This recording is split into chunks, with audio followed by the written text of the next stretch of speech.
بسم اللہ الرحمن الرحیم۔ شروع اللہ کے نام سے جو بڑا مہربان نہایت رحم والا ہے۔ اللہ کی پہلے بقا کا راز مضمر ہے، جسے مرنا نہیں آتا اسے جینا نہیں آتا۔ وہ مرد نہیں جو ڈر جائے حالات کی ہوگی منزل سے، جس حال میں جینا مشکل ہو اس حال میں جینا مردی ہے۔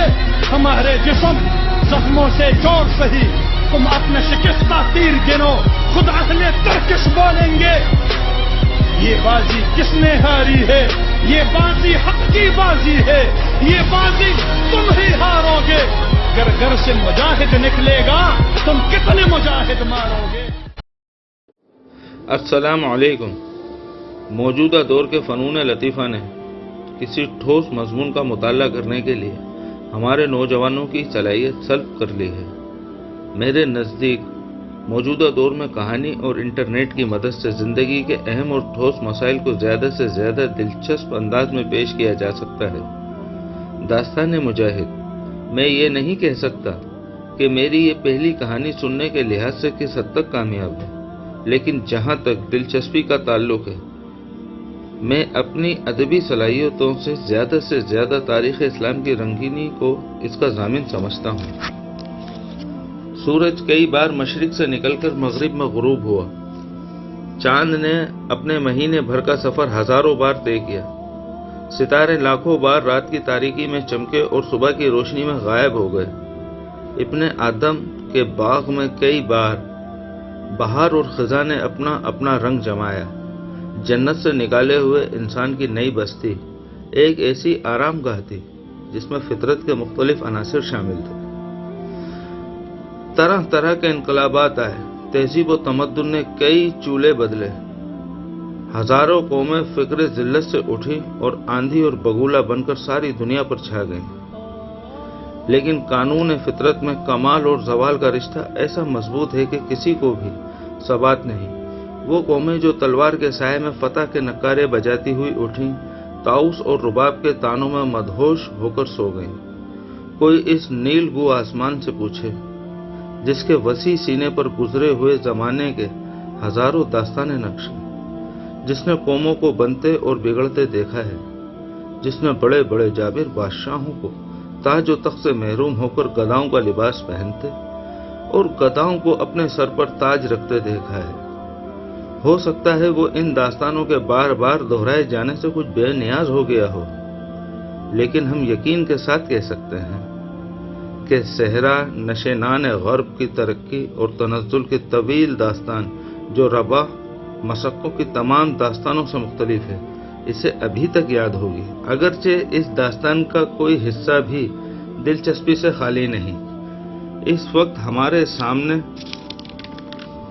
اس کا وہ رنگین باب ہے جبکہ مغرب مشرق کی وادیاں، پہاڑ اور صحرا مسلمانوں کے سمند انقلاب کے قدم چوم رہے تھے اور ان کے خارشگاف تلواروں کے سامنے ایران اور رومان کے سلطان عاجز آ چکے تھے۔ یہ وہ زمانہ تھا جبکہ ترکستان، اندلس اور ہندوستان کی سرزمین میں قوت تسخیر کے امتحان کی دعوت دے رہی تھی۔ بصرہ سے کوئی بھی 20 میل کے فاصلے پر سرسبز و شاداب نخلستان کے درمیان ایک چھوٹی سی بستی تھی، جس کے ایک سیدھے سادے مکان کے صحن میں صابرہ ایک ادھیڑ عمر کی عورت عصر کی نماز پڑھ رہی تھی۔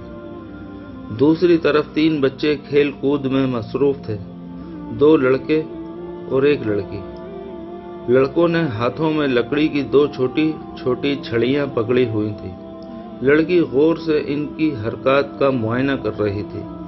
بڑے لڑکے نے چھڑی گھماتے ہوئے چھوٹے لڑکے کی طرف دیکھا اور کہا، دیکھو نعیم، میری تلوار۔ چھوٹے لڑکے نے بھی اپنی چھڑی گھمائی اور کہا، میرے پاس بھی تلوار ہے، آؤ ہم جنگ کریں۔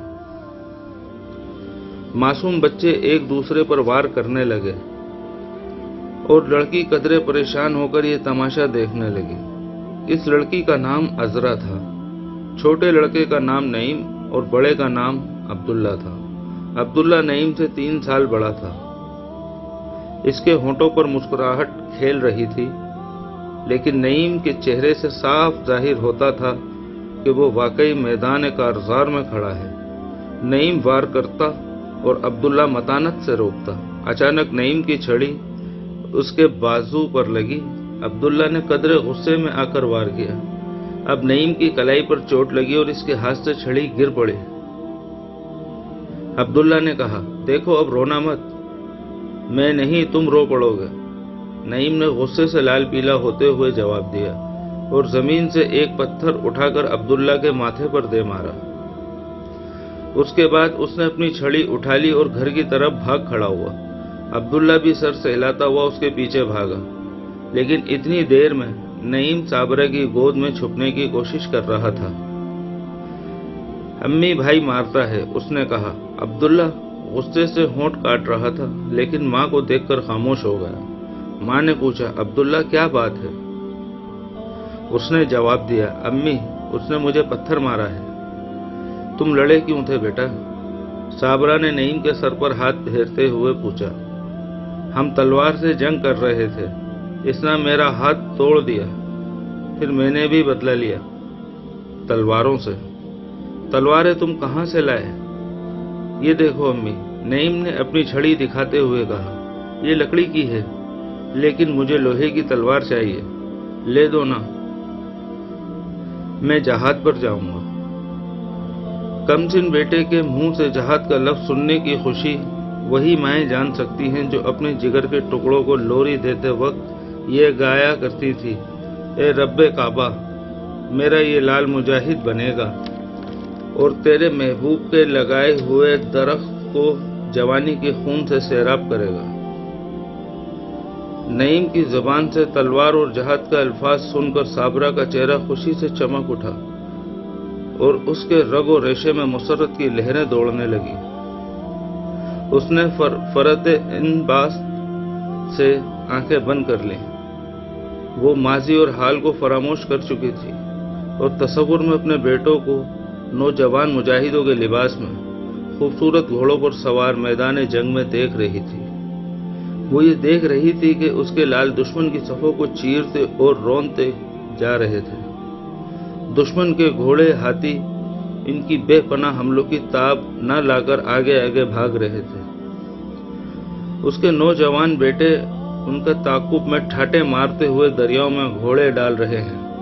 وہ دشمن کے نرغے میں کئی بار اٹھ کر گرتے اور بالآخر زخموں سے نڈھال ہو کر کلمہ شہادت پڑھتے ہوئے خاموش ہو جاتے۔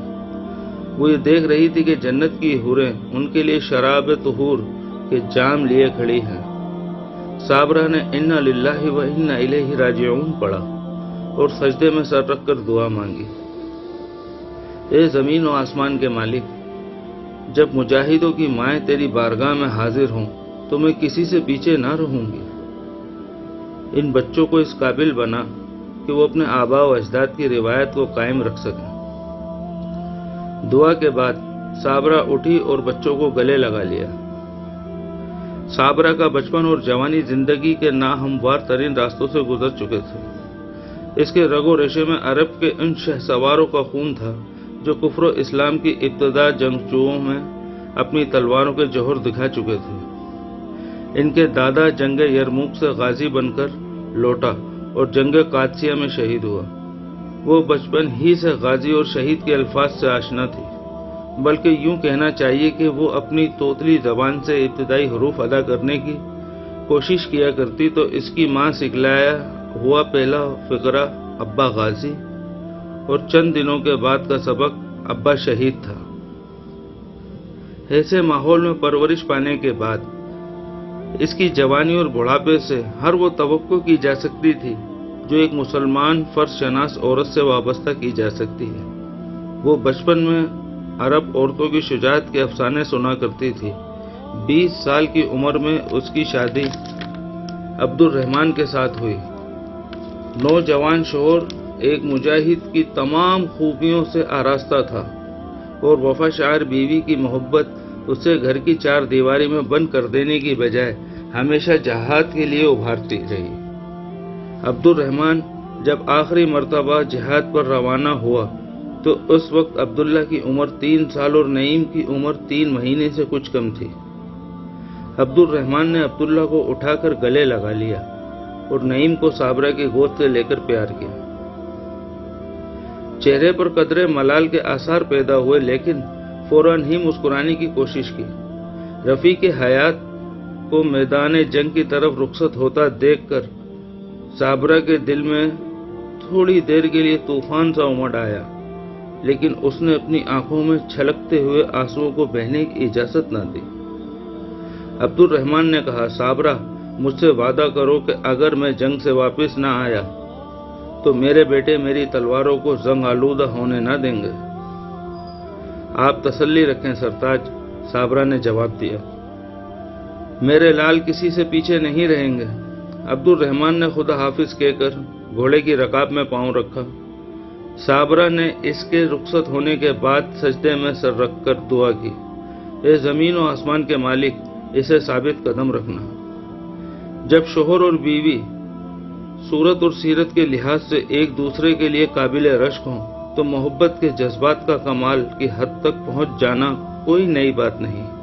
بے شک صابرہ اور عبد الرحمن کا تعلق جسم اور روح کا تعلق تھا، اور رخصت کے وقت لطیف جذبات کو اس طرح دبا لینا کسی حد تک عجیب معلوم ہوتا ہے، لیکن وہ کون سا عظیم الشان مقصد تھا جس کے لیے یہ لوگ دنیا کی تمام خواہشات اور تمناؤں کو قربان کر دیتے تھے؟ وہ کون سا مقصد تھا جس نے 313 کو 1000 کے مقابلے میں لا کھڑا کیا تھا؟ وہ کون سا جذبہ تھا جس نے مجاہدوں کو دریاؤں اور سمندروں میں کودنے، تپتے ہوئے صحراؤں کو عبور کرنے اور فلک بوز پہاڑوں کو روندنے کی قوت عطا کی تھی؟ ان سوالات کا جواب صرف ایک مجاہد ہی دے سکتا ہے۔ عبد الرحمن کو رخصت ہوئے 7 مہینے گزر چکے تھے۔ اس بستی کے 4 اور آدمی بھی اس کے ہمراہ گئے تھے۔ ایک دن عبد الرحمن کا ایک ساتھی واپس آیا اور اونٹ سے اترتے ہی صابرہ کے گھر کی طرف بڑھا۔ اس کے آتے ہی بہت سے لوگ اس کے ارد گرد اکٹھے ہوئے۔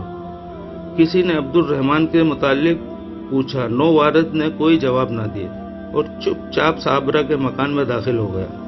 صابرہ نماز کے لیے وضو کر رہی تھی، اسے دیکھ کر اٹھی۔ نو وارد آگے بڑھا اور چند قدم کے فاصلے پر کھڑا ہو گیا۔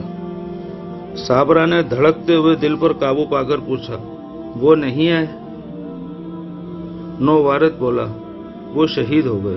شہید؟ ضبط کے باوجود صابرہ کی آنکھوں سے آنسو کے چند قطرے بہہ نکلے۔ نو وارد نے کہا، اپنے آخری لمحات میں جب وہ زخموں سے چور تھے تو انہوں نے یہ خط مجھے اپنے خون سے لکھ کر دیا تھا۔ صابرہ نے اپنے شوہر کا آخری خط کھول کر پڑھا۔ اگلی کہانی کے لیے اگلی قسط سماعت فرمائیں۔ ہمارے چینل کو سبسکرائب کریں اور گھنٹی کے بٹن کو دبائیں۔ شکریہ۔ اللہ حافظ۔